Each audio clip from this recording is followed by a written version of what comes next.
নমস্কার, আমি তনুশ্রী রান্নাঘরে আপনাদের স্বাগত জানাই।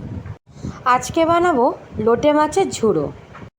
আমি যখন ছোটোবেলায় মামাবাড়ি যেতাম তখন দিদা এই রেসিপিটা বানাতো। চলুন রান্নাটা এবার শুরু করা যাক।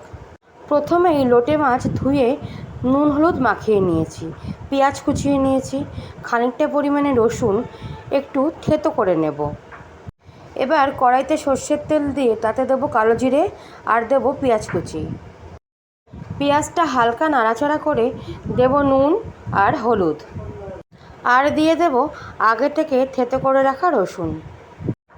আমি আজকে আমার দিদার রেসিপিটাই আপনাদের সাথে শেয়ার করছি। চ্যানেলে যদি নতুন বন্ধু হন অবশ্যই সাবস্ক্রাইব করবেন আর পাশে থাকা বেল আইকনটা দাবিয়ে দেবেন। পেঁয়াজটা হালকা ভাজা হয়ে এসছে, মাছটা দিয়ে দিলাম। পেঁয়াজের সাথে মাছটা ভালো করে নাড়াচাড়া করে নিতে হবে।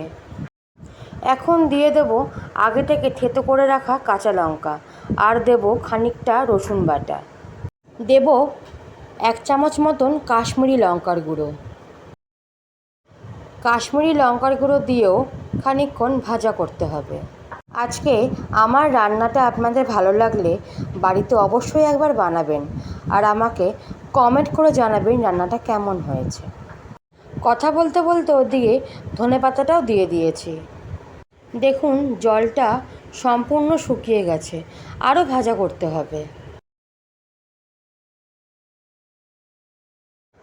দিয়ে দেব স্বাদ মতন চিনি। ছোটোবেলায় মামা বাড়িতে গেলে দিদা এই রান্নাটা করতো আর আমার ভীষণ ভালো লাগতো খেতে। লোটে মাছের ঝুড়ো তৈরি হয়ে গেছে। খানিকটা ধনেপাতা কুচি ছড়িয়ে দেব। এবার পরিবেশন করে দেব। প্রথমেই মেয়েকে দিয়ে দিলাম খেতে।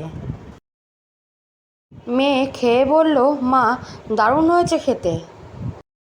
বন্ধুরা, অনুরোধ রইল আপনারা বাড়িতে অবশ্যই একবার বানাবেন।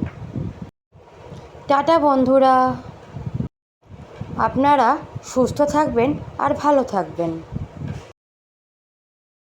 পরবর্তী অন্য কোনো রেসিপি নিয়ে আপনাদের সামনে হাজির হব।